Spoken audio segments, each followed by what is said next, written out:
edition of 9 News at 6 is presented with limited interruption through the support of Huntington Bank. Huntington Bank, connecting with community.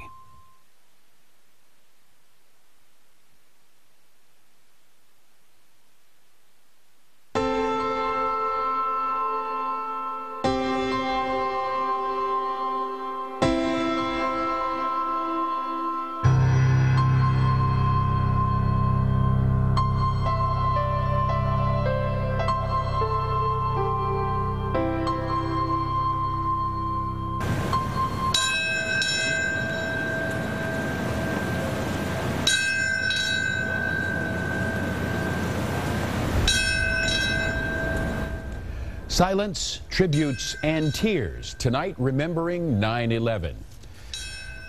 10 years ago, our hearts breaking, Carol and I, along with you, tried to make sense of what had happened in New York, at the Pentagon, and in Shanksville, Pennsylvania.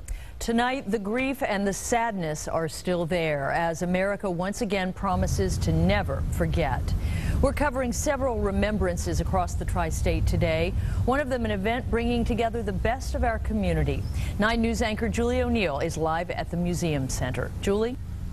Carol, it was quite a who's who here at the Museum Center. A lot of what you might expect in terms of a formal tribute to those who lost their lives on 9/11, who were from here, and to those from here who served in the aftermath of 9/11. There were also those informal remarks that really seemed to move the people who came. The sound of a bagpipe stirs everyone's attention. The color guard leads the crowd into the Queen City's time of remembrance, unity, and hope. Remembrance in the way of personal stories. Congressman Steve Chabot sharing a moment on the Capitol steps on the day of the tragedy. A couple of speeches were given out on the steps of the Capitol building, and then somebody, I still don't know who it was, and I don't think anybody knows for sure, started humming God Bless America. And if you've ever heard the voices of members of Congress, they much to write home about. But it sort of rose up, and together we all sang, you know, God Bless America. And it was one of the more moving experiences of my life, really. We're inviting everyone here to spend 1 minute in silence, a silence that mirrors what was left in our hearts after the death and destruction that took place 10 years ago today. Unity would come as Cincinnati's leaders of all faiths led that silent reflection. And hope would come with the singing of children.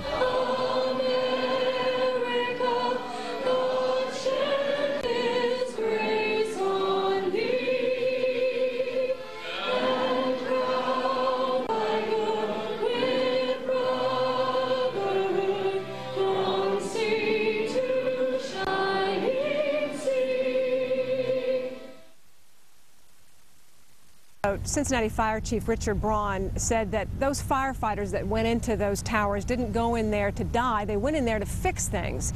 And he talked about when he was a child singing in a children's choir, they would sing Let There Be Peace on Earth, which of course ends with, and let it begin with me. And he said if we could live according to that sentiment, then that would honor those who sacrificed on that day. Carol? Julie O'Neill reporting live from the Museum Center. Thanks, Julie. A church service today honored our local firefighters and police officers. St. Peter and Chains Cathedral downtown held a blue mass this morning in honor of our first responders.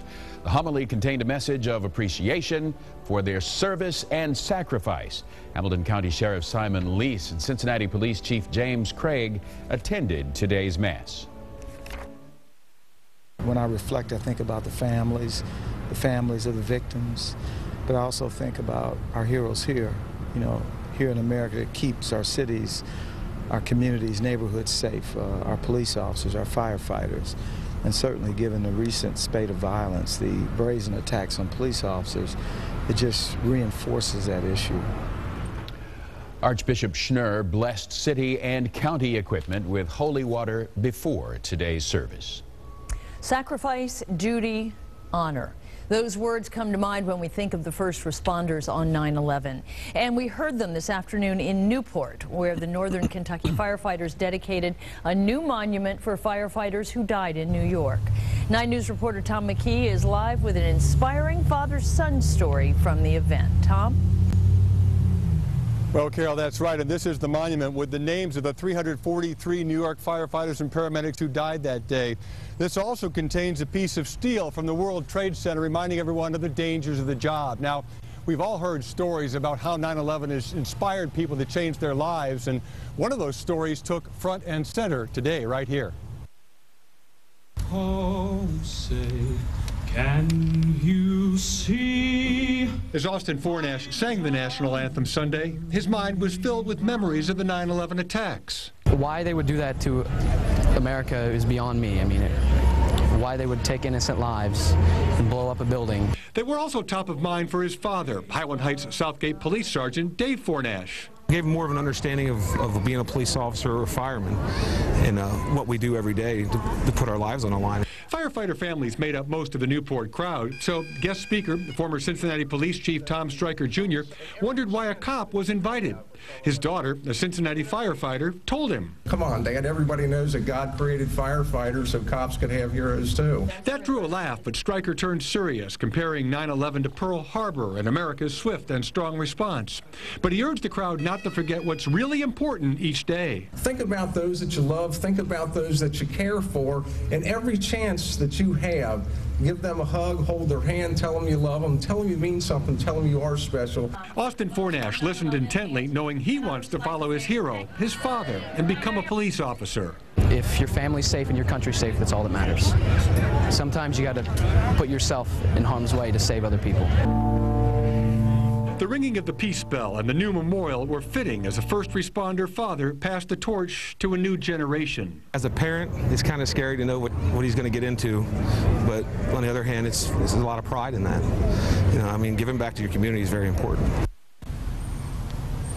And that's quite a story, Carol. Obviously, the names here show that police officers and firefighters put their lives on the line every day to keep the community safe. By the way, this event was hosted by our own Denise Johnson, who did a very fine job on this very emotional day. Sure she did, no doubt. Tom McKee reporting live from Newport. Thanks, Tom. There were groundbreakings and remembrances in Butler and Warren counties today. Warren County broke ground on a new memorial. Butler County honored those who've lost their lives in the war on terror. 9 News reporter Jay Warren is live at Voice of America Park with that story. Jay? Well, Clyde, a piece of the Twin Towers will be permanently on display at the Warren County government campus. Officials there broke ground on a monument they hope to have completed exactly 1 year from today. We started the project about a year ago with the initial request of the Port Authority. And this is what officials in Warren County received, an actual piece of the Twin Towers. And that piece will be incorporated into the memorial itself as the centerpiece for the memorial. Hundreds turned out for the groundbreaking and ceremony that honored the victims of 9/11, victims that included 343 firefighters and paramedics. New York City police officers, 23. Port Authority police officers, 37. Number of employees who died in Tower 1, 1,400. Number of employees who died in Tower 2, 614. Number of nations whose citizens were killed in the attacks, 115. Lynn Faulkner, whose wife Wendy died in the attacks, took part in the groundbreaking. It was a tremendous honor to be asked to participate, and quite an honor that this memorial that's devoted to the first responders, that they felt that they could include my late wife in it. It was quite an honor, and I'm thrilled to be a part of it. Over in Westchester, we interviewed Susan McLaughlin, who helped organize the Butler County Remembrance event. It's important to be here to honor all that have fallen, not only our military that have fallen, the firefighters, all of the first responders. And the Voice of America Lodge was packed with people who turned out to do exactly that. I think that we owe them our respect, our remembrance. In the same way in American history, it was remember the Alamo, remember the Battle of New Orleans, remember Pearl Harbor. We owe the respect that comes for American history. A day of reflection today, and the residents of Butler and Warren counties doing their part to mark this important anniversary. Clyde and Carol. Important it is. Jay Warren reporting live for us this evening. 10 years later, it's tempting to look at the events of 9/11 and wonder what's changed. Well, there have been changes, significant changes, some brought on by the attacks, some the result of the march of time and the expansion of technology. And then there are the changes in us and how we perceive the world. September 11th, 2001, 8:46, the time when the first plane hit the North Tower of the World Trade Center and America changed. The attack launched us into two wars, added such phrases as shoe bomb, IED, and global war on terrorism to the American lexicon. We also learned to admire those who served in uniform to protect us, and we revived the P word. Patriotic. But the attacks also exposed American vulnerability. Our oceans no longer protect us. There may be enemies among us.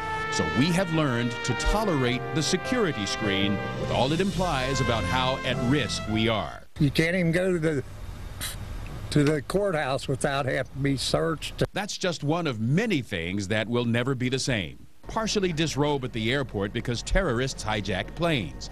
Allow a light pat-down, arms raised before a Bengals game. Constant reminders of what happened that September morning. 9/11 that morning was devastating. And it is every time I think back. My parents were living at home with me when that happened.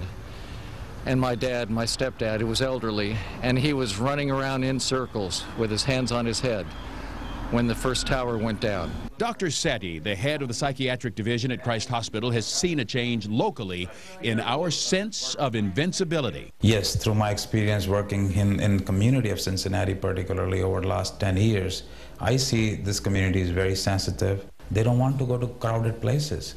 They choose the time when people are not there. I think, especially, of course, directly after it happened, there's a lot of fear put out there, and I think that it's really easy for people to feed on the fear of others. Some of the younger people we asked don't think the attacks changed much. So you think people are pretty much going on as usual? Yeah, I don't think too much has changed. Nothing really. Everything's still the same for me. I wasn't really affected by it. But others think 9/11 still affects how we relate to each other. What has changed in your view about this country since 9/11, if anything? People do not trust each other. There's no trust in anything or anybody anymore. The uncertainty even touched our faith in our nation's financial system. Usually when you have a big event, the financial crisis in 2008 was one. The attack on the World Trade Center was also one. People reassess how they're doing, and they look at those numbers in their lives. When the New York Stock Exchange reopened on September 17th, the Dow plunged 685 points, its largest one-day drop to date. The financial system is effectively, it's the blood of the economy. When banks and insurance companies are threatened, then people don't know what's going to happen with their savings, and they might panic. The attack sent a shockwave through the economy. Consumer confidence immediately dropped, the price of oil shot up, and the jobless numbers climbed. But Dr. Setti sees a positive echo of 9/11, perhaps through the example of sacrifice of New York City firefighters and police officers. I saw a better change also. People are more cohesively coming together, family helping family, community helping community. A lot of you have shared with us where you were on September 11th. Debbie Walters says, I cried almost every day for the people who had lost loved ones and who had lost their own lives. A Facebook friend wrote, every single moment of that day was more surreal than the last, and it still haunts me. We have a special section on our website, wcpo.com/sept11, where you can share your thoughts. This has been a day filled with emotion as families remember those who were killed, and the nation marks a milestone in the healing process.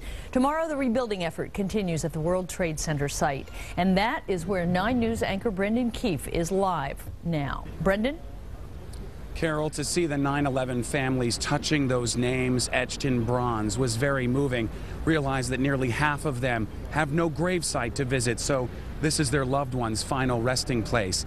As journalists, we're here to document the event, of course, but there were also poets and artists here to capture the human spirit. The sound of a mournful piano echoes through the 9/11 memorial. It is coming from the top of World Trade Center 7.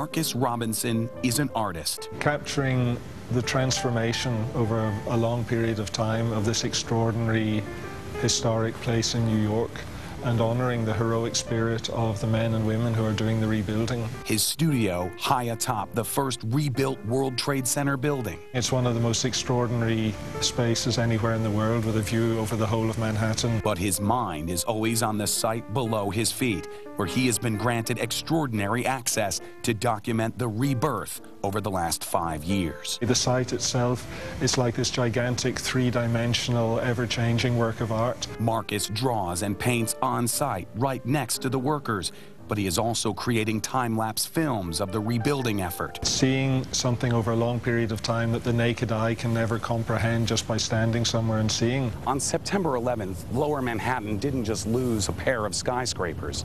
Nearly 3,000 people lost their lives when the Twin Towers collapsed. That's why Marcus isn't just focusing on the structures and the machinery, but on the people rebuilding New York. Blood, sweat and tears of men and women doing the rebuilding. It's totally extraordinary. Run it, run it, run it! His films are up close and personal. Gotta work with this guy all day long. I should be paid triple for having to deal with him. But the big work takes place up on the 48th floor, where he starts from afar, then approaches the spirit of the workers to preserve their contribution with oil on canvas. Whatever the pioneering spirit was that built New York City, and in a wider sense was part of the spirit of America, that there's something totally alive and vibrant on this site that is that quintessential spirit. I think there's something very inspiring about working in this format. The site it's a gigantic site. There are 4 or 5 different buildings all being built at the same time. Up close, it's hard to see the big picture, but with distance, say 10 years or so, the events of 9/11 come into sharper focus now that the hole in the ground is filled with hope. Celebrating something more timeless and more universal about the human spirit, which is that no matter how badly somebody can be knocked down or damaged, that the natural instinct is to want to start healing and rebuilding.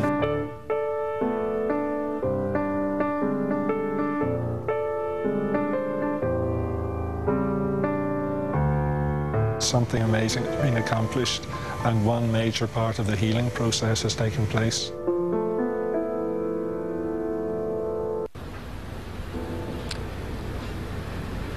And we're back now live. You're looking, of course, at the Stars and Stripes hanging on Tower 1 as it climbs to 1,776 feet above Lower Manhattan, next to, of course, the waterfalls that represent the footprints of the original Twin Towers. Developer Larry Silverstein donated studio space to Marcus Robinson, and the Port Authority gave him access to the site these last 5 years. He's still down here every day. He says he's going to stay until it's finished, but he needs funding to continue. He wants you to check him out on the web and see if you can help. That's the story here from New York. It's been a very, very emotional day, but there's a sense of healing and an end to what we used to call Ground Zero and the beginning of the future World Trade Center. Carol? Brendan Keefe live in New York with a beautiful story about the human spirit. Great job, Brendan.